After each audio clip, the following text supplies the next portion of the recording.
طيب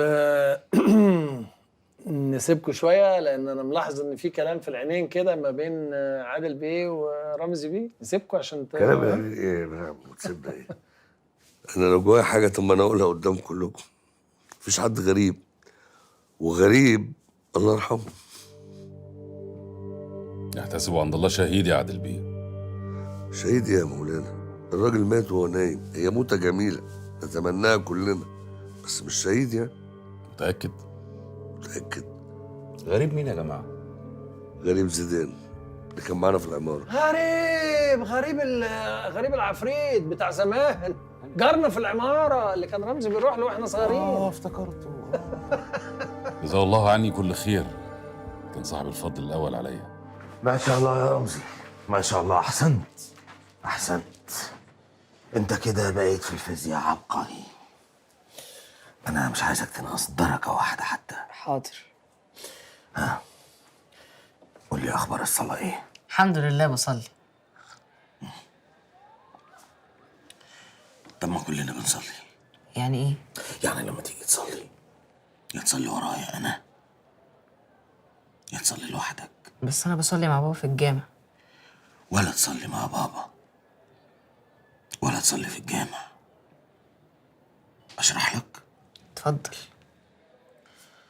الصلاة ربنا كتبها على المسلمين 5 مرات في اليوم بنقابل فيها ربنا، يعني المسلم بس هو اللي المفروض يصلي. طب ما بابا مسلم. حلو، مسلم ازاي؟ عشان بيصلي. مش كفاية. بابا بيشتغل فين؟ سواق في الجرنان. كويس، يعني بيقبض مرتبه من الجرنان. الجرنان بيجيب فلوس مرتب بابا منين؟ من الإعلانات. الإعلانات دي بتاعت إيه؟ سجاير، بيرة، أفلام، مسلسلات. ده المرتب اللي بابا بيقبضه، صح؟ صح. ماما منقبة؟ أختك محجبة؟ لا. شفت؟ فين الإسلام؟ فين المسلم كده؟ الفلوس حرام، الزي والملبس والسلوك حرام.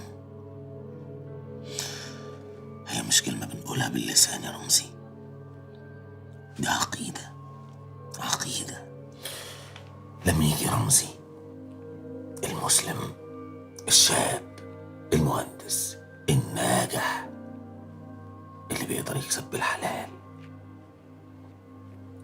اللي ده سلوكه وزيه وأخلاقه وكل شيء فيه لله، لما يجي يصلي